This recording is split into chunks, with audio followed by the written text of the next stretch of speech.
What? He's stealing Woody. What? Somebody do something!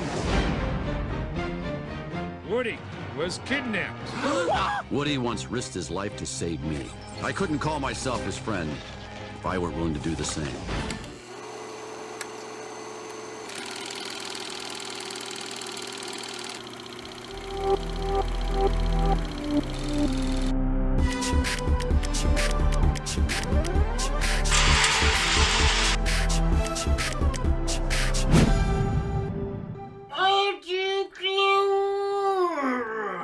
Hello, ladies and gentlemen. Now, before we begin talking about this movie, this old movie, if you're not watch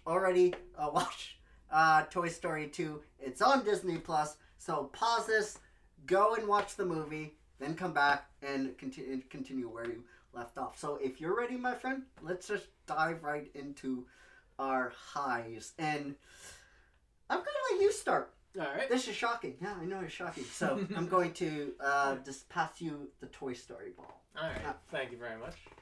The Woody. Yeah, the Woody. Or no, the Buzz Lightyear. Okay, I'll take the Buzz Lightyear this time. All right, fair. First thing I'll mention is that my first high is kind of based on it being a sequel. Mm-hmm.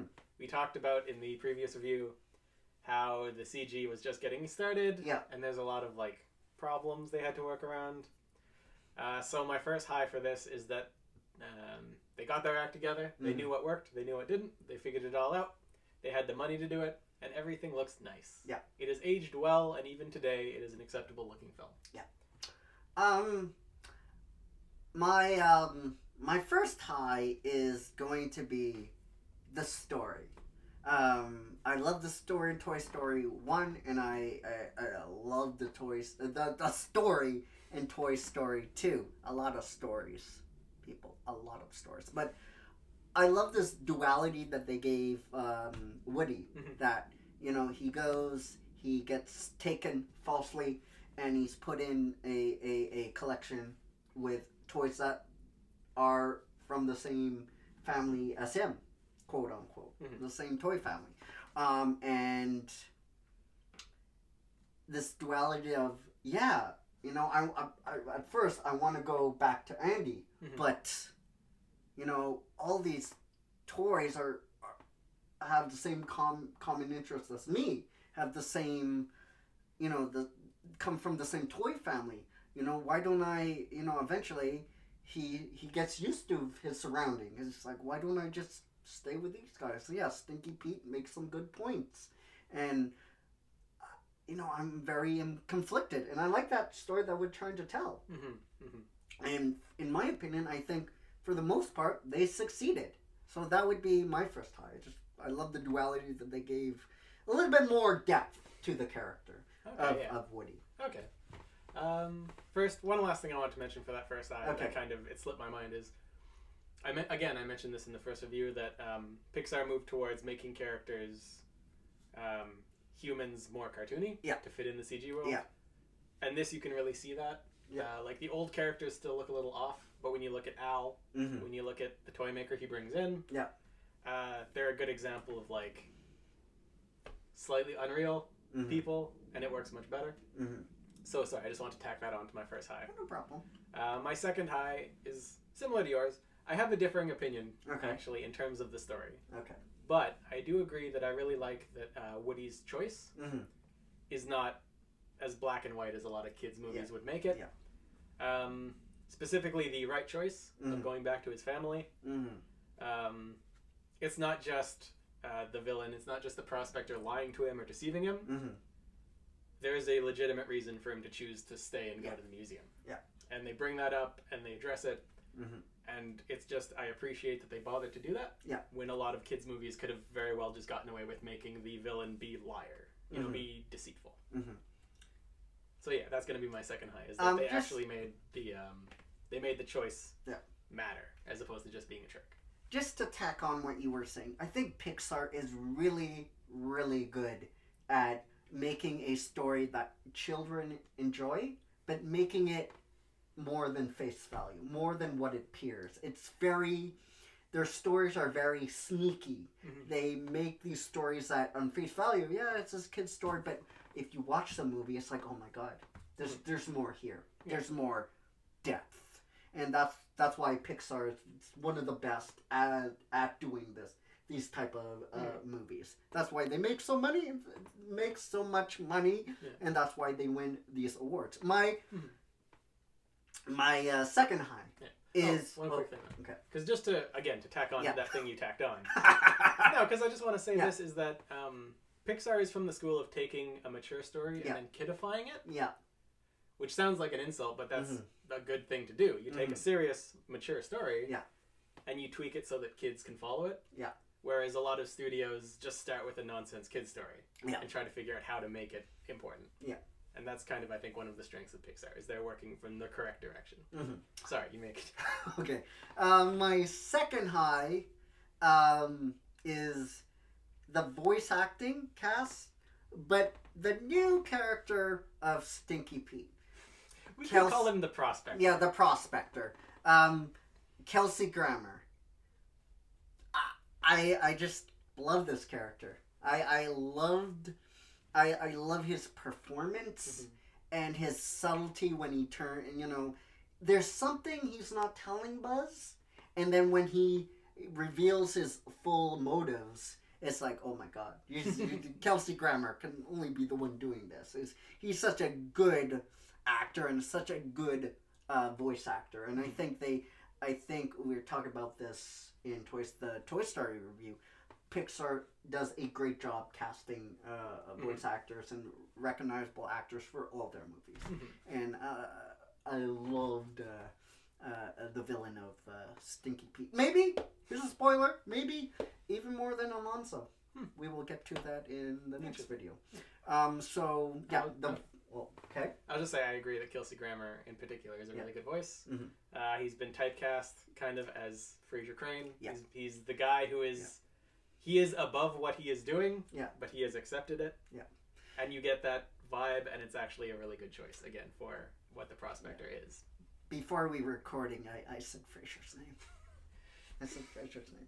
Actually, you said Brendan Fraser. Yeah, Brendan Fraser. Star of The Mummy. Yeah, it's not accurate whatsoever. But we all know Caveman. He likes to say words. So that would be, like I said, my second high, and I pass it over to you. All right. My third high is a pretty short, simple one. Outtakes. All right. They made little outtakes for the credits. Yeah. That's something I always love to see. It shows a lot of charm, and it shows a lot of... it shows that the studio and the people at the studio really cared about these characters. Yeah. And it's just something I like to see. Yeah. All right. I have two more highs, but I'll make it quick. My first high is the audio. We were saying this a lot when we were doing previously when we were doing Inside Out review and Toy Story, and I'll continue to mention it. Disney has done such a great job bringing rewatchability to this movie. Like it needs any rewatchability. If you have 5.1, if you have Dolby, if you have 4K, you know what I'm gonna say. It just brings so much more life to this movie, and there's just the score is more fuller. It's when they have the chase scene. It's more dramatic. It feels more dramatic and it pulls you into more to the movie. And I just man, $8 a month. God damn it, plus. Well, that's a quick thing I wanted to say. My other high is, I didn't mention this in Toy Story, but I should have. But I think Toy Story 2 has more gags, has more laughs than Toy Story. Toy Story definitely has like laughs and gags and jokes. But in Toy Story 2, it pulls it up to the next level. One scene I want to point out is the Zurg and Buzz scene where he's like, he's my dad. And I love the scene, like, oh, I'm your father. The weirdly prescient Star Wars scene in the middle of the Pixar movie. Yeah, I love that. And there's just more laughs. And it's joy. pure joy to watch this movie. So, if that's it, do you have any more highs you can think of? All right, so let's go to our lows, and I don't have any lows. I love this movie, and I know you have some lows. I do indeed. And I am going to, of course, tack on to your lows because what you mentioned is relevant. So I will hold no suspense. Go on with your lows, my friend. Once again, suspense, not suspense. Yeah. Once again, I want to mention that Toy Story 1 I watched, and then I didn't really think about it. It didn't hold much nostalgia. Yeah. Toy Story 2 I hadn't seen at all. Yeah. I watched it fresh for this review. Yeah. Just to note that now. Yeah. So my first problem, my first low, is all the new characters. The Roundup Gang. Yeah.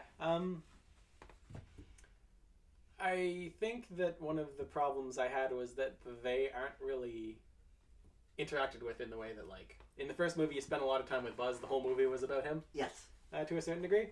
So, like, you really appreciated him as a character and his motivations and all that stuff. With these guys, they just kind of show up and they tell Woody some stuff and he's happy, and then you cut away to whimsical adventures of the existing gang. It feels kind of like they were hedging their bets, actually, in that sense. But the problem is that means that the only purpose that, like, Jesse and the Prospector and these guys have is to make Woody feel sad. They're just plot devices instead of characters. Yes. So, like, you don't really feel invested in them. So even though they represent a choice that Woody could make, go to the museum and help them out, you can't really care for them. You never feel bad for them. You just want Woody to leave and escape, kind of thing. And I feel like that's a problem when you're trying to present two equally attractive options. I'm going to tack on what you've said. You're right. Jesse is just there. I don't care about Jesse as I do about Woody or any of the other of the gang, any members of the gang. She's just there, and I don't care about her or Silver as I do Woody. And you're right. That is a problem. Yeah. If you're presenting this duality of just this option or this option, you want to make the options equally as attractive. Yeah. And like I said, I like that they tried to do that, but I feel like because they didn't spend enough time with the new characters, you were just kind of waiting for Woody to escape rather than being invested in that. Yeah. I would specifically point out as an example of this, the song. Yeah. So the song of this movie is the one where Jessie is donated by her owner. Yeah. Right? And there's this very emotional, kind of sappy love song kind of thing about we'll be together forever, but now we're not. Yeah. And I would compare it to the much clunkier You Got a Friend in Me. Like I said, that one's intentionally clumsy, it's goofy, it fits.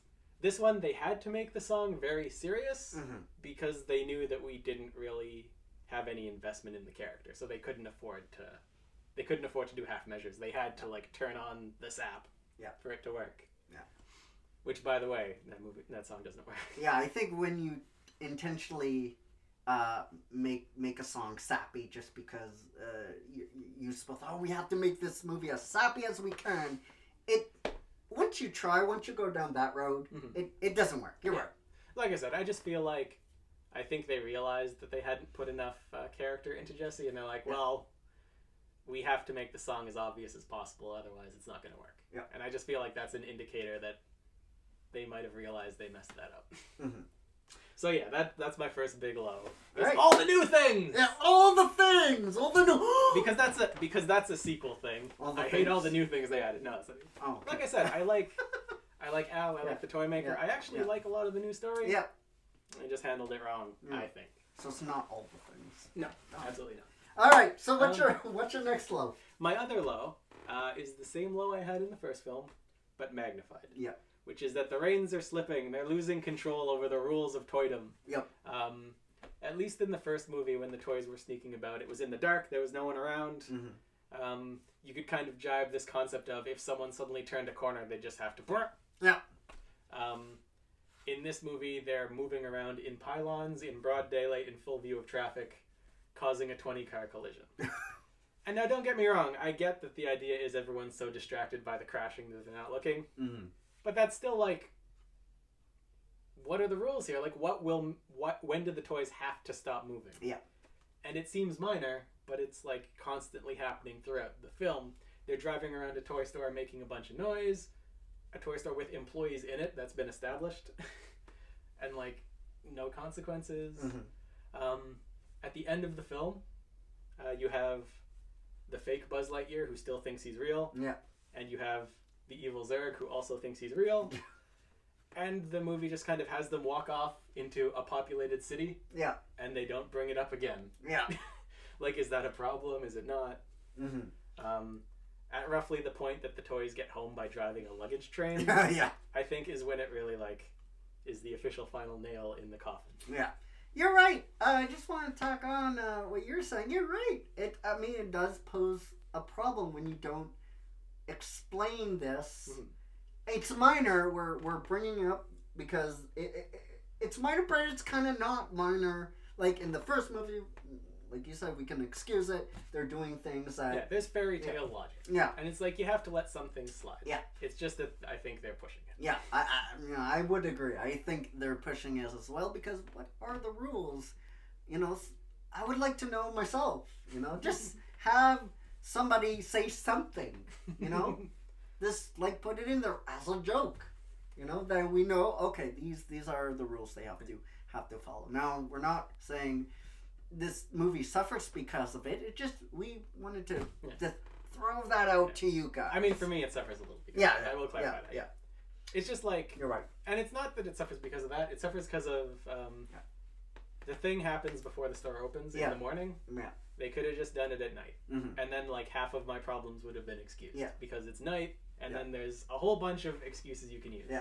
I was saying it might not be an issue for me. I was just saying it's an issue for you and probably many of you that have those same questions. I mean, you know me, I say things wrong all the time. Like I said, I'm seeing it fresh for the first time as an adult at this point in time. Mm-hmm. And so I don't have the same level of tolerance that a kid would for this kind of thing. Yeah. That's all. All right. So if you're done with your lows, let's see if Toy Story 2 makes the grade. And for me, it absolutely does. I'm giving this a solid A. I can't go A+. I mean, that is... It's not a A+ movie. But it's a solid A. But it doesn't have to be... You know, a movie doesn't have to be perfect for you to go back and watch it again and again and again. A solid A for me. Sure. Does this make the grade for you? It does. For all I've said, it's still a good movie. I feel like I say the same words every review we do now, but it's Pixar's thing. They're good at it. Yeah. It's the charisma that they have. It works. Yeah. But it is not a movie that I particularly, again, it's not a movie that I'm particularly happy I saw. Mm-hmm. Like, I enjoyed it, and I got to the end, and now I will forget all about it once again. All right. It is a solid, like, B-. Ooh. So, you gave it a B-, I give it an A, and now it's time to see what our senior producer has to say about the movie. Here's everybody's favorite part. So, we're waiting on bated breath. What did you think of Toy Story 2? It's a sequel. Okay. So it's not as good as the first. Oh. And the first one wasn't earth-shatteringly good. Okay. So this one is just fine. Okay. Kids like it. Yeah. Then that's what counts. All right. See, that's what counts for me. Right, that's a valid point. Yeah. That is. That's a valid point. It is. You guys say facts. You guys say truth. All right. So, we want to know what you thought of Toy Story 2 on Disney Plus down in the comments section down below. And I just want to let everybody know that they have fixed the comments section. So it's no longer this thing where it's below the description. It's now where it's supposed to be. So everybody can celebrate. Thank you, YouTube, for fixing your problem. Yay! Alright, so guys, that will do it for us. Many more reviews, much more content on Disney Plus coming up. And we will see you all later, right here, Come on, everybody. Say it with me. You out there. Yes, you beautiful people that watch this channel all the time. Right here on my city TV. Stronger than 10 men. And having a devil of a time. Name is Hades, Lord of the Dead. Hi, how you doing? Trying to prove himself. Get ready to rock!